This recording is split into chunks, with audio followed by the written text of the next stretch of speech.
آپ کی بارگاہ میں سوال ہے کہ بلوچستان میں سندھ میں سیلاب کے واقعات ہوئے اور لوگ متاثر ہوئے، تو اب ان متاثرین کے تعلق سے بعض لوگ کہتے ہیں کہ یہ تو بدقسمتی ہے یا بد نصیب لوگ ہیں.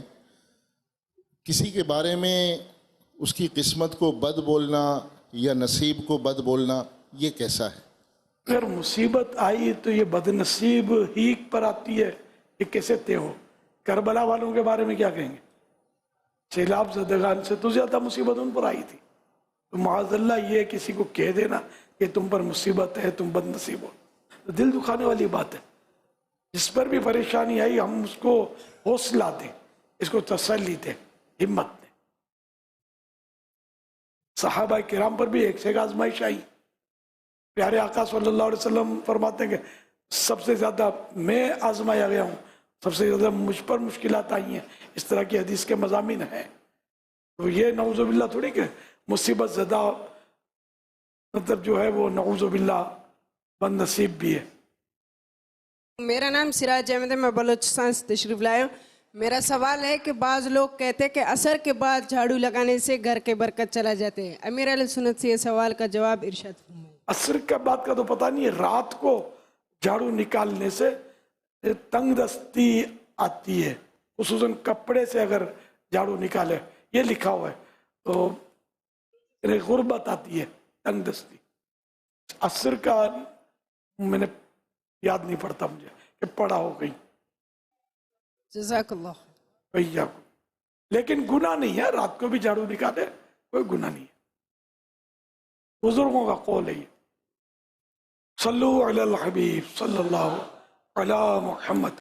یا سیدی محمد بابر الطاری بحرین سے الحمدللہ اوورسیز کی جو تربیتی نشست تھی اس کے لیے حاضر ہوا تھا. بحرین کے عاشقان رسول میرے گھر کے کئی افراد آپ کی بارگاہ میں سلام عرض کر رہے تھے اور دعاؤں کے لیے عرض کر رہے تھے. بلا حساب مغفرت کی دعاؤں سے نواز دیں. باپا جی میں نے آج کچھ مدنی بہاروں کے حوالے سے عرض کرنی تھی. الحمدللہ آپ کے مدنی مذاکرے دیکھنے کی برکت سے میری دو بہنیں الحمدللہ وہ دعوت اسلامی کے دینی ماحول میں آ گئی اور شرعی پردہ اور درس نظامی میں الحمدللہ داخلہ لے لیا. باپا میں الحمدللہ 2014 میں رمضان المبارک کے 30 دن کے اعتکاف کے لیے آپ کے قدموں میں حاضر ہوا تھا. میں اپنے ایک دوست سے قرض لے کے ٹرین کا کرایہ اور اخراجات لے کے آپ کے قدموں میں حاضر ہوا تھا. اگلا جو 2015 کا رمضان المبارک تھا وہ آپ کی نظر عنایت سے مکہ المکرمہ میں تھا. ظاہری اسباب نہیں تھے باپا، اور مدینہ المنورہ میں سرکار کے قدموں میں عید ہوئی تھی الحمدللہ. باپا میں جب یہاں حاضر ہوا تھا تو داڑھی نہیں تھی، امامہ نہیں تھا. آپ کی نظر کرم سے الحمدللہ آج داڑھی بھی ہے، امامہ بھی ہے الحمدللہ. باپا میں الحمدللہ آج یہاں جو تربیت نشست میں اپنی فیملی کے ساتھ حاضر ہوا تھا اور الحمدللہ اپنے خرچے پہ بحرین سے یہاں آپ کے قدموں میں حاضر ہوا تھا. صلو علی الحبیب صلی اللہ علی محمد.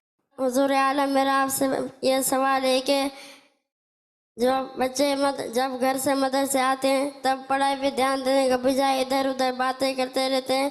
1 سال یا 2 سال کے بعد پھر وہی معاملہ ہوتا ہے. پھر جب گھر جانے کا ٹائم ہوتا ہے تب ویسے مذاق مستی کرتے ہوئے جاتے ہیں. کیسا کرنا جائز ہے؟ ماشاء اللہ. میں یہ نہیں کہوں گا کہ آپ کیا کیا کرتے ہیں. بچے تو پھر بچے ہوتے ہیں نا. بچوں کو بھی چاہیے کہ پڑھنے کے ٹائم پر پڑھیں، کھیلنے کے ٹائم پر کھیلیں. جیسے مدرسۃ المدینہ میں آتے ہیں تو پڑھنے کے لیے آتے ہیں، تو اس لیے وہ پڑھنے میں زیادہ بلکہ پورا دھیان دینا چاہیے. تو اچھے حافظ قرآن بنیں گے. ناظرہ پڑھتے ہیں تو پکا ناظرہ ہوگا، ورنہ پھر کمزوریاں رہ جاتی ہیں. مذاق مسخری نہ کریں، دوسرے کا احترام کریں، اپنے بھائی کا اس کا مذاق نہ اڑائیں، اس کے نام نہ ڈالیں الٹے سیدھے. انشاءاللہ اس طرح اچھے بچے بن کر پڑھیں گے تو انشاءاللہ اچھے نتیجے رزلٹ